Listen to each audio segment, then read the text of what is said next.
ગઈકાલની food પોઈઝનિંગની 7 દિવસ પહેલા અમે શું કર્યું?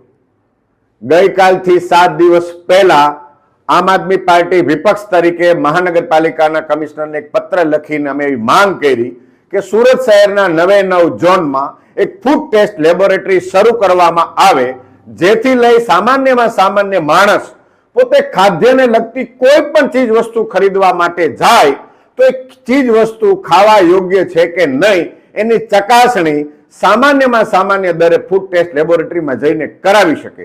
ગઈકાલે સુરત શહેરના મેયરના વોર્ડની અંદર એક ઘટના બની. એક પરિવાર હોટલમાંથી ખાવાનું મંગાવે છે અને પરિવારના 5 સભ્યો એ હોટલમાંથી ખાવાનું મંગાવવાના કારણે ફૂડ પોઈઝનિંગનો ભોગ બન્યા અને એમાંથી નાની એવી આપણી જ એક દીકરી 5 વર્ષની દીકરી એનો ભોગ બની ગઈ, એનું મૃત્યુ થઈ ગયું આ ફૂડ પોઈઝનિંગના કારણે. તમે વિચારો, સુરત મહાનગરપાલિકાને અમે 7 દિવસ પહેલા પત્ર લખીને આ બાબતમાં ગંભીરતા દાખવી.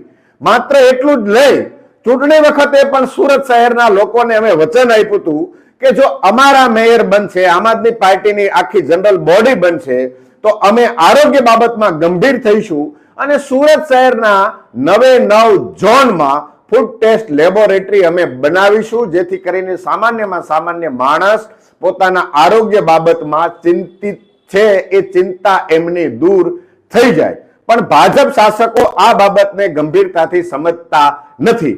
કોઈ પણ ઘટના બને, કોઈ પણ અકસ્માત બને, આપણામાંથી કોઈનું મૃત્યુ થાય પછી જ શાસકો જાગે છે.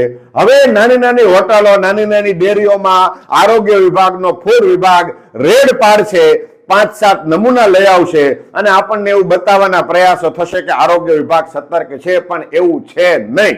તક્ષશિલાની એક ઘટના યાદ કરો. 23 જેટલા બાળકો, નાના નાના ભૂલકાઓ હોમાઈ ગયા, પછી તંત્રનું ફાયર વિભાગ સફાળું જાગ્યું.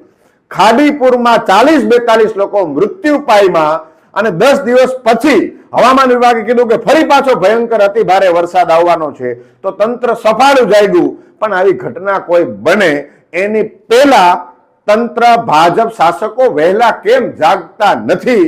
આ બહુ ગંભીરતા સાથે વિચારવાનો વિષય છે.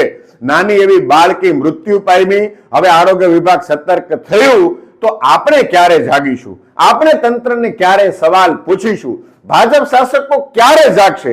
શું ભાજપ શાસકો દરેક વખતે એવું જ વિચારશે કે કોઈ પણ ઘટનામાં મૃત્યુ પામે, કોઈનું મૃત્યુ થાય તો જ એ બાબતમાં ગંભીર થવાનું, નહીં તો ગંભીર થવાનું નહીં? આ સવાલ આપણે આપણી જાતને પણ પૂછવો પડશે અને ભાજપ શાસકોને પણ આ સવાલ પૂછવો પડશે કે શું કોઈ પણ ઘટનામાં જાગૃત થવા માટે શાસકો, ભાજપ વાળા અમારા મૃત્યુની રાહ જોઈને બેઠા છે?